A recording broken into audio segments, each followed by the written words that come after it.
Hello बच्चों, चलो प्रश्न को देखते हैं। हमारा प्रश्न है वक्र x की घात 3 प्लस y की घात 3 बराबर में a की घात 3 के उस बिंदु के निर्देशांक ज्ञात कीजिए जिस पर खींची गई स्पर्श रेखा x अक्ष के समांतर है। प्रश्न को हल करने से पूर्व हम उसकी मुख्य अवधारणा की चर्चा कर लेते हैं। देखिए, मुख्य अवधारणा।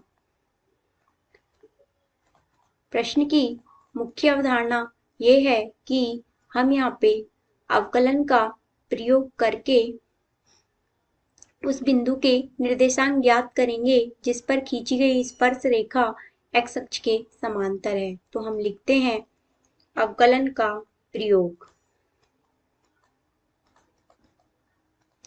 अब हमें यहाँ पर प्रश्न में दिया गया है x की घात 3 प्लस y की घात 3 बराबर में a की घात 3। अब हम इसका x के सापेक्ष अवकलन करेंगे। तो हम लिखते हैं x के सापेक्ष अवकलन करने पर।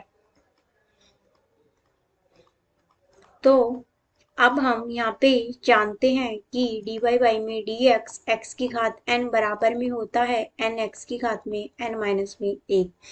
इसी तरीके से अब हम इसका अवकलन करते हैं तो हम यहाँ पे देखते हैं कि वो होगा हमारा यहाँ पे 3x की घात 2 प्लस 3y की घात 2 और यहाँ पे हो गया हमारा dy में dx बराबर में 0।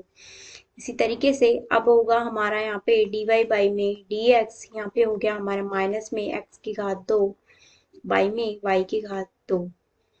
अब हमें कहा गया है कि उस बिंदु के निर्देशांक ज्ञात कीजिए जिस पर खींची गई स्पर्श रेखा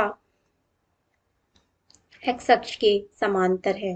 मतलब x अक्ष के समांतर है तो यहाँ पर m बराबर क्या होगा हमारा 0।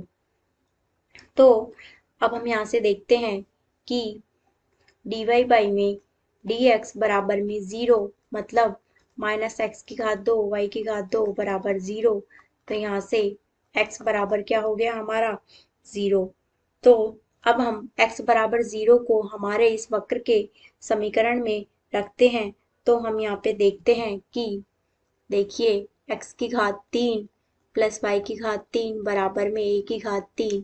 अब हमने यहाँ पे x बराबर 0 रखा तो हम यहाँ पे देखते हैं कि y की घात 3 बराबर में a की घात 3। तो यहाँ से हमारा y बराबर में आया a।